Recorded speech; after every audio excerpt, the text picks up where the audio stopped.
This episode of Wizards, Warriors, and Words is brought to you by our Patreon.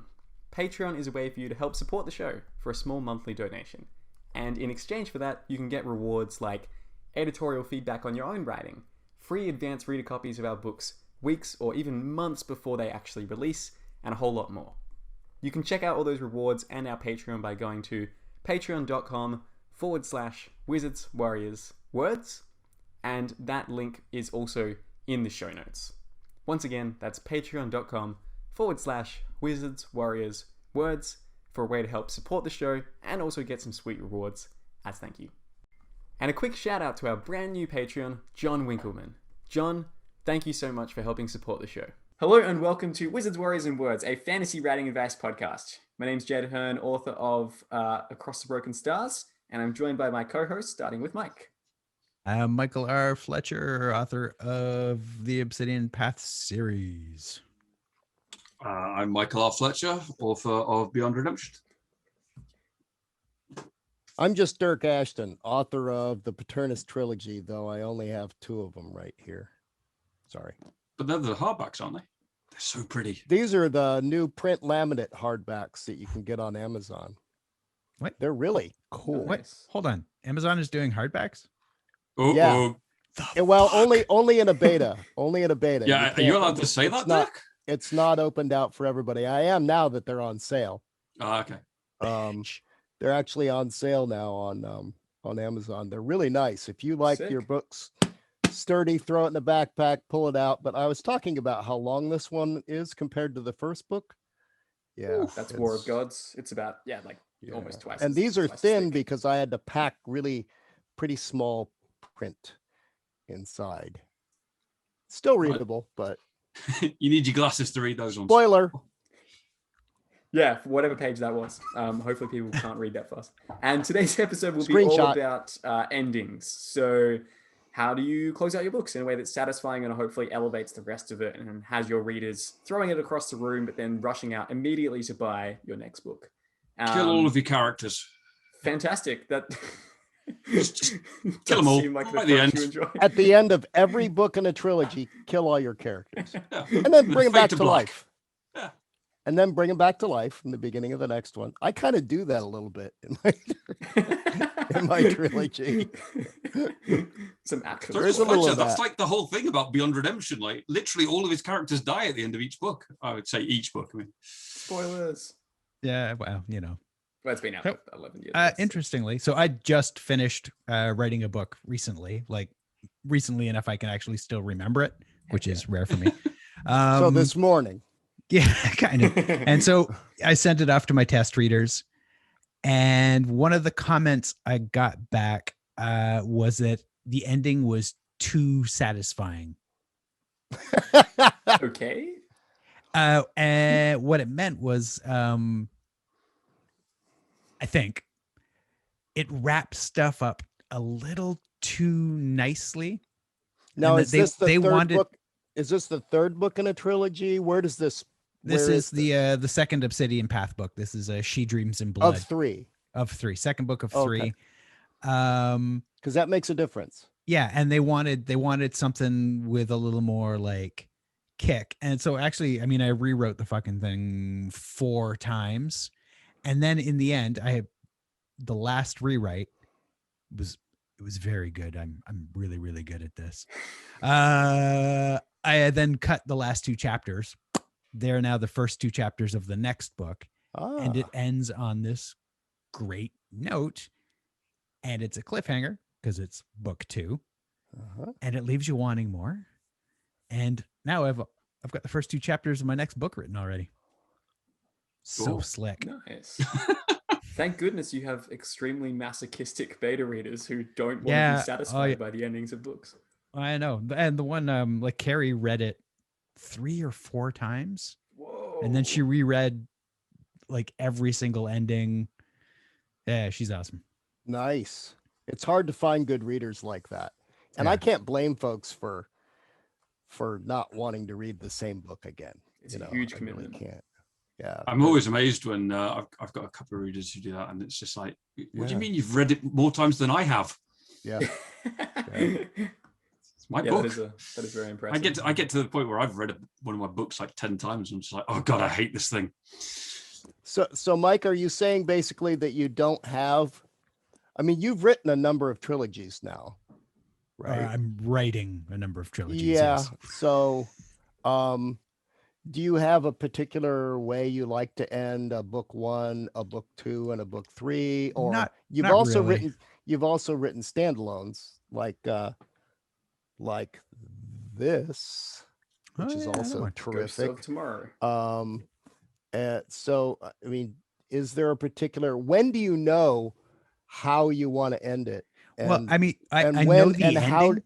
What's that? Sorry, I know how a book is going to end before I Right. start writing it.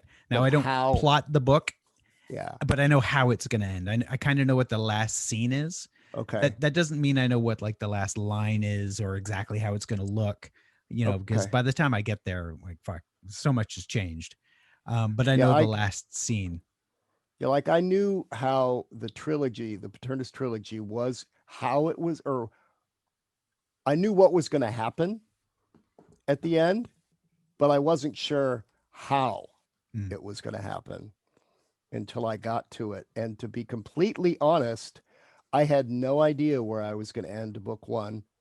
And I had no idea when I was going to end book 2.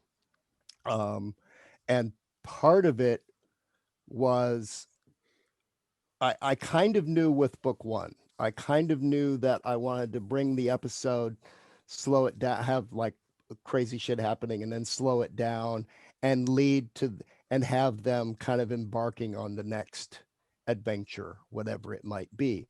I knew that I wanted to do that and give one of the characters in particular some time to reflect on this, because the entire first book happens in one day. Everything in book 1 happens in one day and completely turns these 2 young characters' lives completely upside down and changes everything they ever thought they knew about the world and life and myths and all that. So I wanted to give him a chance to reflect. And then the next book, so the first book starts out and it takes a while to get going, and then it just goes insane for a long time, and then it slows down a little bit. The second book is the opposite. It starts with action and then just gets more and more insane, but then the last third of the book basically is a much more slower thing, and that ends with a gut punch.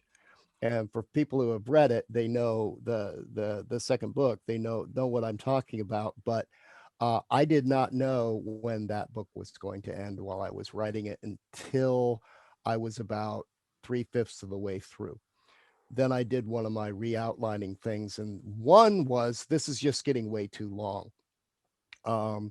Because there are things that happen in book 3 now that I had planned to happen in book 2.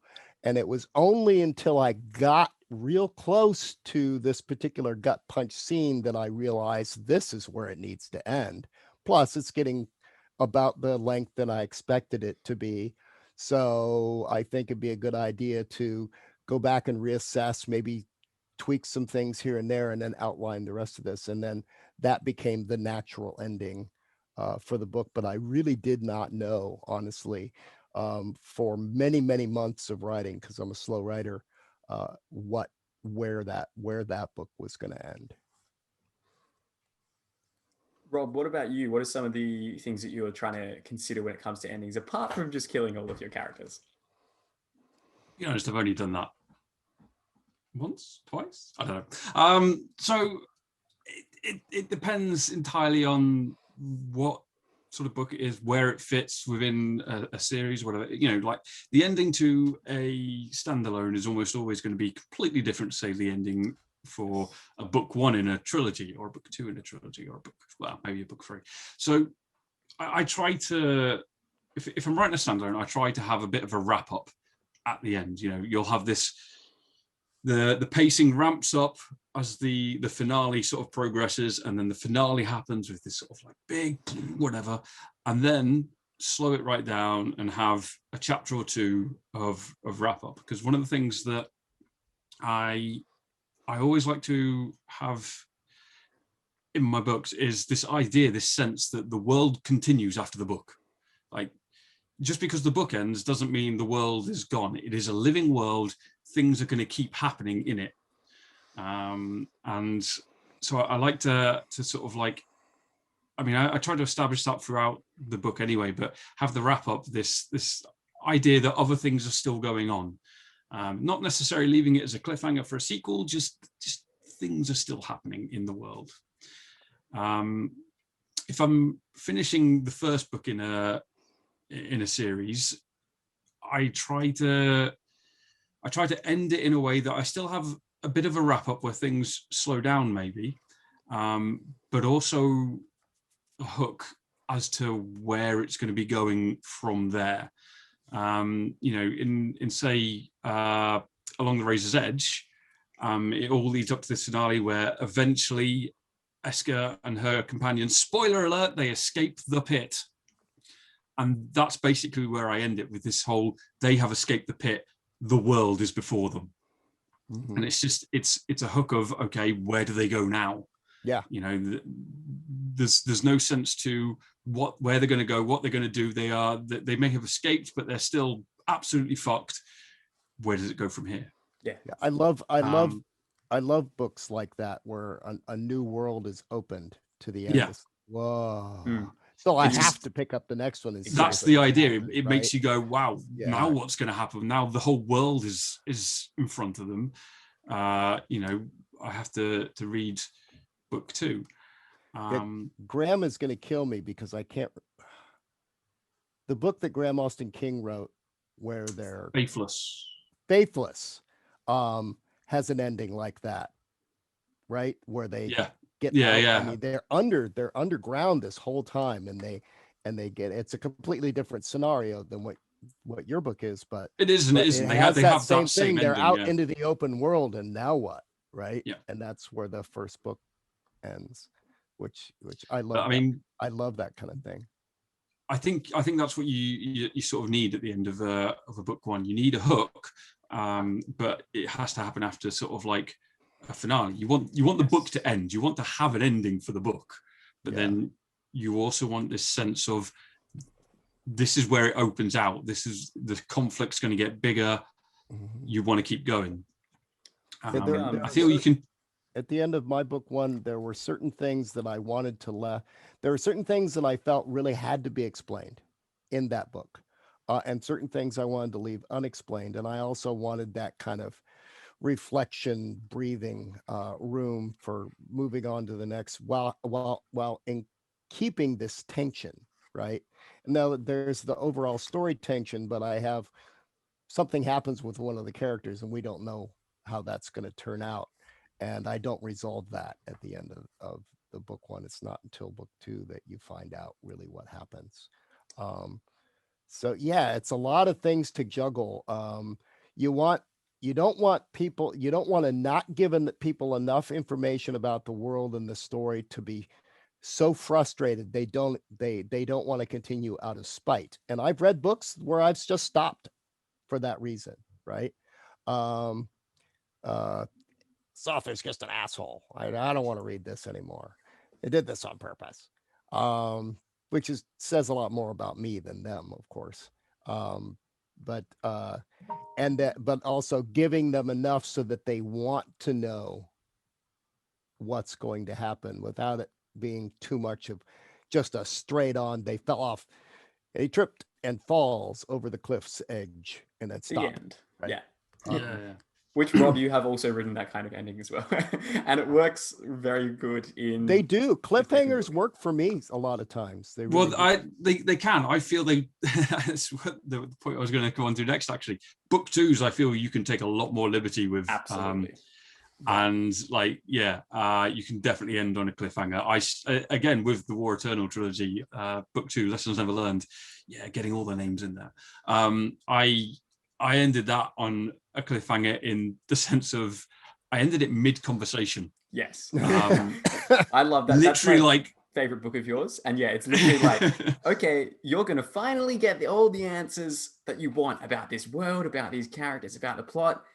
Except the only thing is, I'm only going to give you the first sentence in that, and then you've got to read the next book if you want it.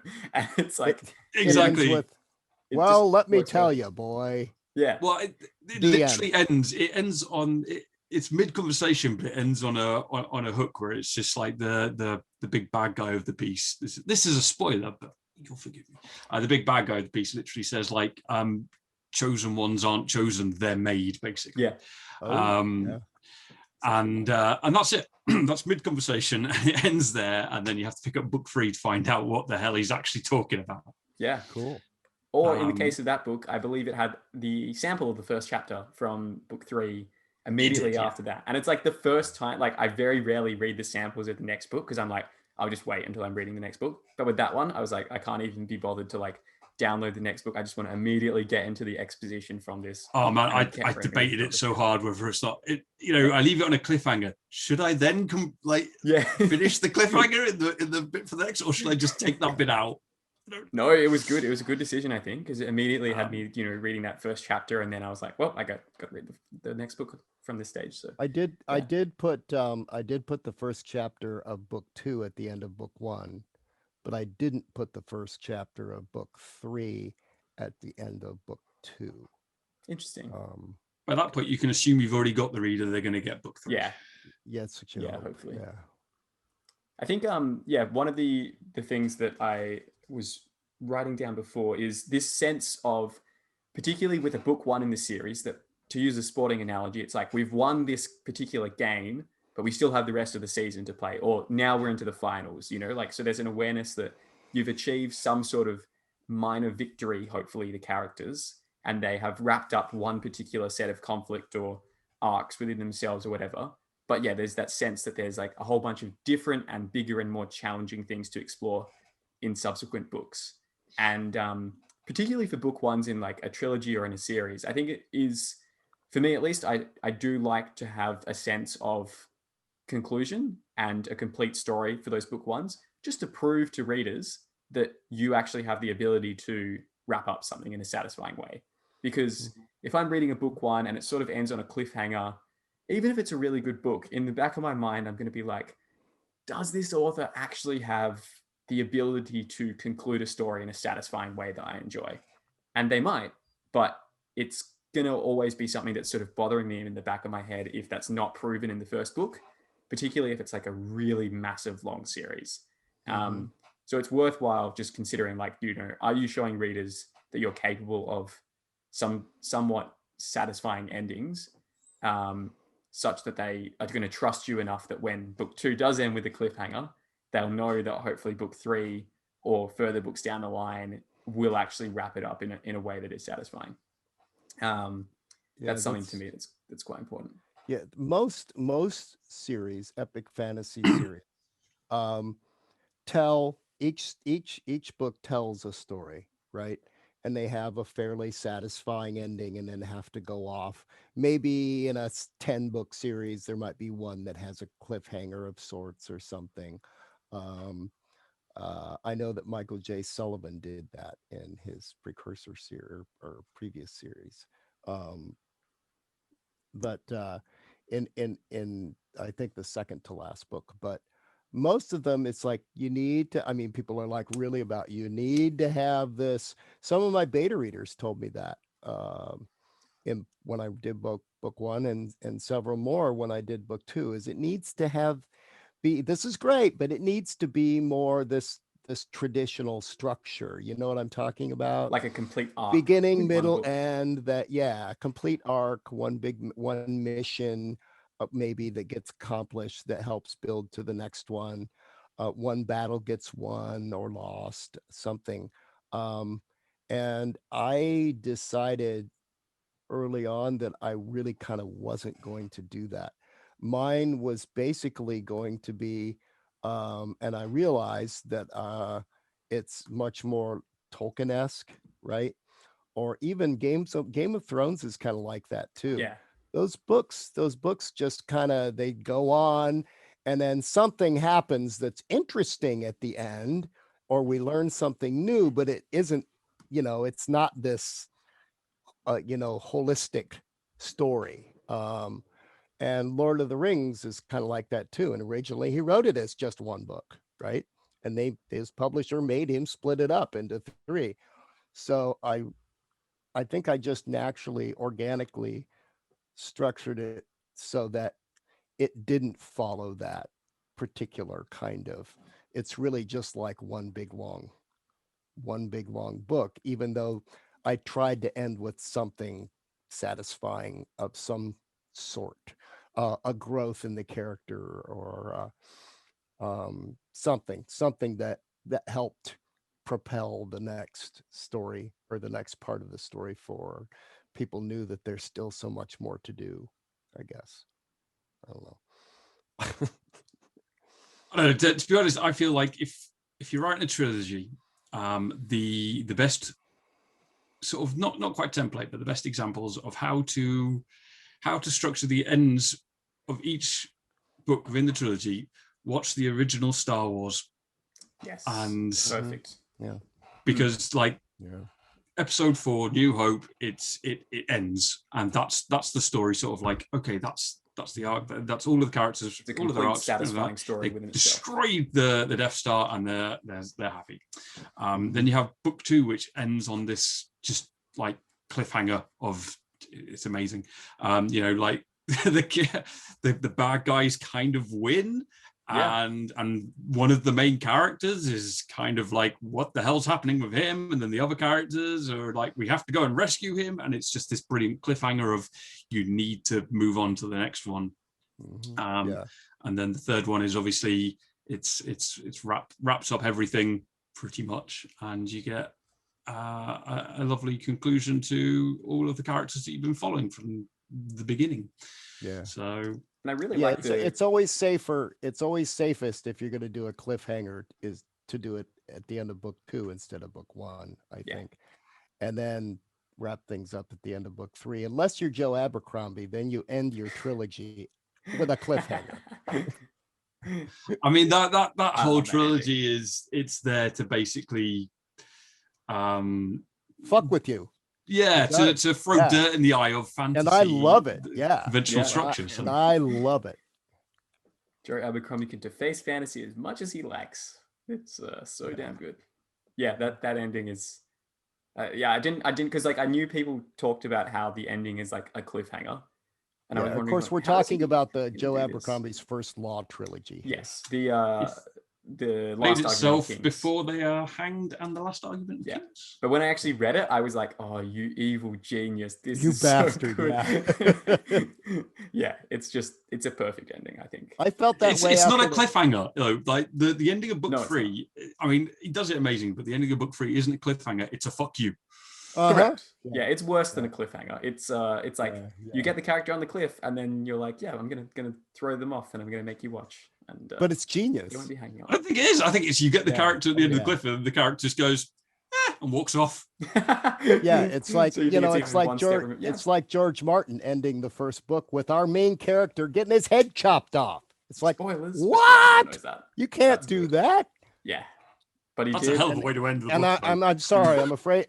I'm sorry if you haven't seen the TV show or read the books, and I spoiled that for you. I'm not sorry. It's almost like, isn't it almost like 20 years old or something? The book. Something like that. Oh yeah. The book came out in the 90s. Also, I mean, it's Sean Bean, so like that. Yeah, you know he's going to die. He's going to die. Yeah. No, I totally agree. Those are two great examples of endings that could, in other authors' hands, be dissatisfying, but because of the work that the author does into establishing the tone and the kind of other ways that they break convention throughout the book, when you get to those endings, it's not like I'm disappointed. It's like oh my gosh, like I'm so impressed. This is so great. Like I can't believe that they had the goal to do this. Yeah. They're good examples of, if you've done it right, you can break the rules. Yes. Mm-hmm. Yeah, absolutely. Before we wrap this one up, do we have any other quick points, or are we all good?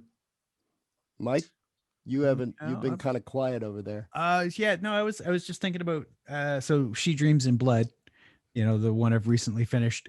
Mm-hmm. She Dreams in Blood is a god. And then my first draft, she didn't appear in the book. Oh. And I was like, oh, you stupid fucker. Like, way to set that up, dumbass. Is that why I remember you saying like you were thinking of renaming the second book? Is that why? Yes. He was going to call it She Doesn't Dream in Blood. Yeah. Nobody dreams in blood. She dreams in blood in the next book. Yeah.